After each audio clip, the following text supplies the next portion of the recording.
If you're not about to na game dame, ege sagbanu babo, gi mami nu piafa. Not about to na game dame. You're not about to na game dame.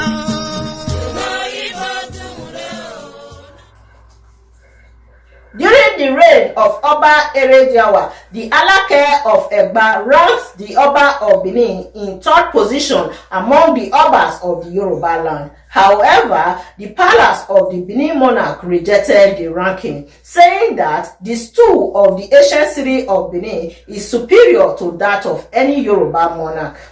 The Esogba of Benin Kingdom also argues that the word Oba is indigenous to the Benin people. It is only in recent times you find everybody bearing Oba. When the Western Regional Conference of Traditional Rulers took place in Benin City in 1942, there was no other monarch in the whole of the Western region then that bears the title Oba except the Oba of Benin. Anyway, Imasuen Izoduwa is going to do the full analysis of the controversy behind this claim. Just take a look. A quick one. My very dear sister, Mother Nekben Obasoge, asked me to do a quick one on what has transpired in 2016 or 2015 when the Alake of Egba ranked the different Yoruba Obas and included the Benin Oba. Although that act of shame was quickly, historically and factually knocked out by our impeccable Esogma of Benin, Chief Debiri. A lot of things are beginning to also rise, creep up. Some people are beginning to dwell on some imaginary, fallacious, historical narration, always coming from the Yoruba people. So since I was asked to do something quickly on that, I'd like to be very brief about it. And before then, I hope we are all happy isolation and we are all staying safe. My name is Emmanuel Amogwe Izodowa. A quick one. First, there are no basis for the comparison. I don't know what Alake of Egba was thinking 5 or 6 years ago when he had to rank the Oba of Benin. It was the then Oba Erediawa that was still on the throne when this argument came up. I don't know the basics for that ranking of the Oba of Benin amongst the Yoruba Obas. No one said they shouldn't rank the Yoruba Obas, but we are just saying that the Oba of Benin shouldn't be ranked amongst the Yoruba Oba. I think in that ranking he said Oni of Ife is number 1, Alafin of Oyo is number 2, the Oba of Benin is number 3, him Alake of Egba is number 4, blah blah blah blah blah blah blah. But everyone is entitled to his own opinion, but however, when your opinion stampedes the truth, it's always mortally right for you to be knocked out on several occasions and for you to be tutored and lectured like a baby that you are, in case you begin to talk like one. So in this case, Alake of Egba at that time spoke like a baby. So I think we'll continue to correct them. Although it is not really that too important, though, however, they want to rank it. It's not the problem of the Benin people at all, and it's not even the problem of anybody generally. But however, we have to put the history straight at all possible times, just like Nekben Obasoge had requested. First and foremost, there are no basics for comparison.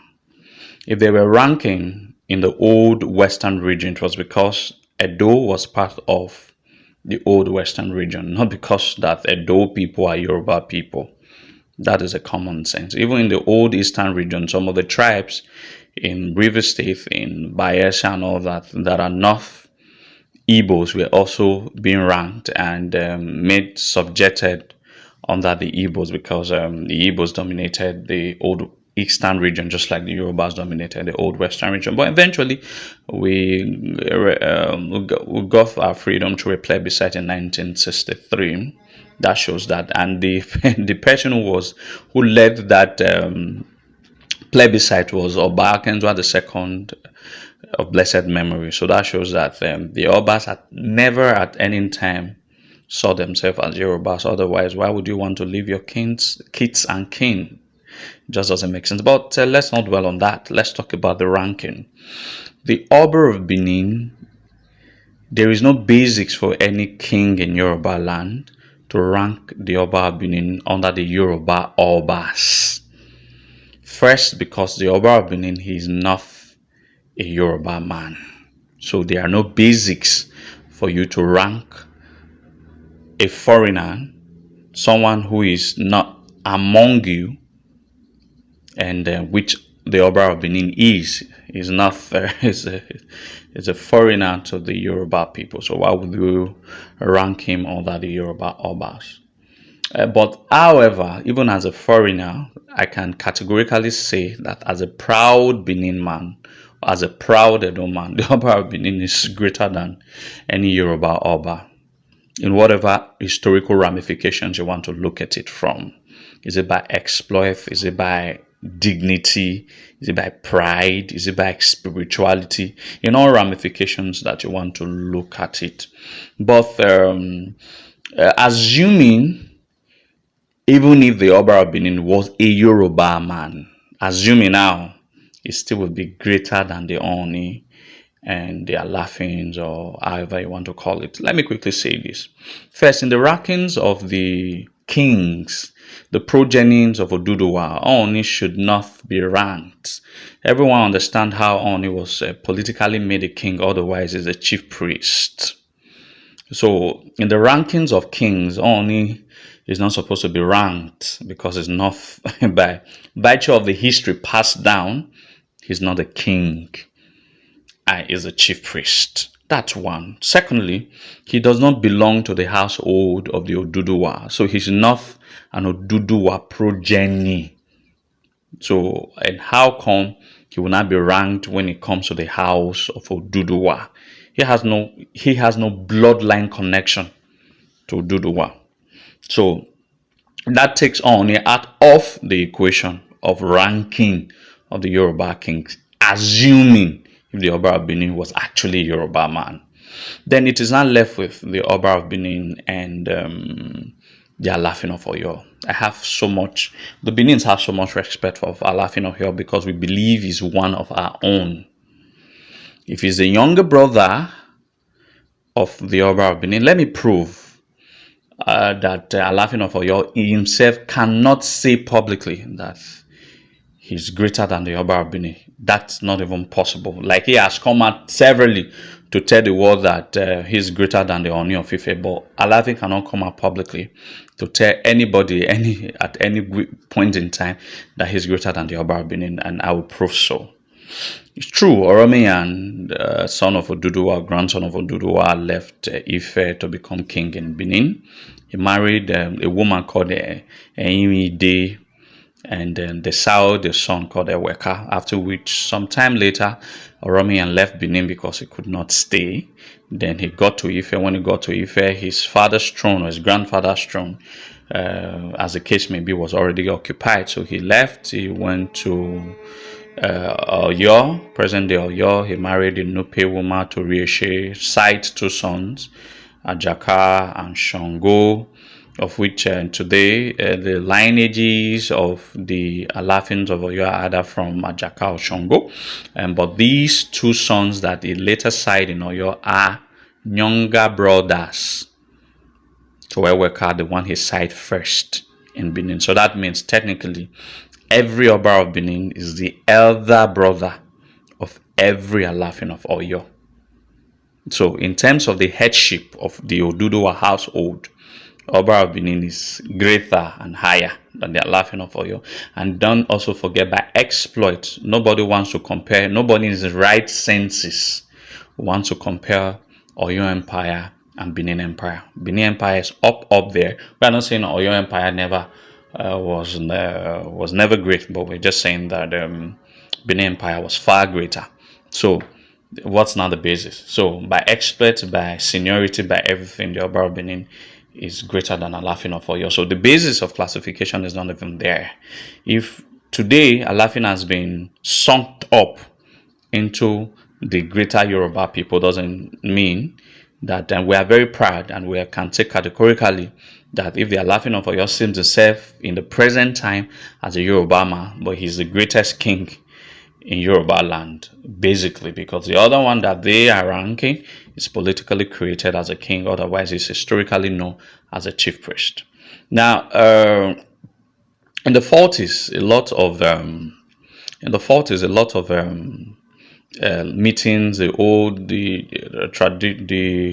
what's it called, old Western traditional council meetings were held, and it is in a public domain that the only person that was addressed as an Oba was the king of Benin. So every other kings in the old Western region were all addressed by either Alake of Egba, Olubadan of Ibadan, Oni of Ife, what's the other one, Alafin of Oyo, Osemawe of Ondo, Deji of Akure, blah. All of them were addressed, but none of them were ever addressed. Even Alake of Eko, who is now called Oba of Lagos, they were all addressed by their distinct name. It was the Oba of Benin that was addressed as the Oba. It is in recent times that you are now seeing Oba this, Oba that in Yoruba land. So the argument of Oba being a Yoruba word shouldn't also creep in here, because the word Oba is very indigenous to the Benin people. Far back as 40 BC, the first king of Benin was addressed as was called Obagodo. Obagodo. So the word Oba is indigenous to the Benin. And one of my video had explicitly explained it. So there are no basics for the comparison that the Oba of Benin is ranked amongst the Yoruba chief or kings. So let them continue to rank whatever they want to rank, and let them free us. We as different ethnic groups, we have our different problems and different priorities, and then we should allow it be so. We know there was an ancestral connection at one point in history between the Yorubas and the Benins, and the Yorubas, whatever they think is different from whatever they think. So I advise, when the Yoruba tell you as a Benin man that they gave you a king, you don't have to be angry about it. Just tell them that the king they gave us, the father of that king, is a Benin man. So that ends an argument. I don't think we should be dwelling on arguing. We should just constructively put our point and leave. So if you give us a king, Oromiya, and the father, the grandfather of that, your Oromiyan called Oduduwa, is a Benin man, so let's not argue. That's your argument, that you gave us a king, and my argument is that the king that you give to the Benins, the father of that king, is a Benin man. So what's the basics of that argument? So we allow it to live there. So I thank all of you for listening. I intend to make it very short and brief. My name remains Emerson Amowe Zodowar. Let us continue to pray to God and our ancestors to keep us all safe during these COVID-19 pandemics affecting the entire world. And so I thank all of you. Obaga Tokbayo Ise.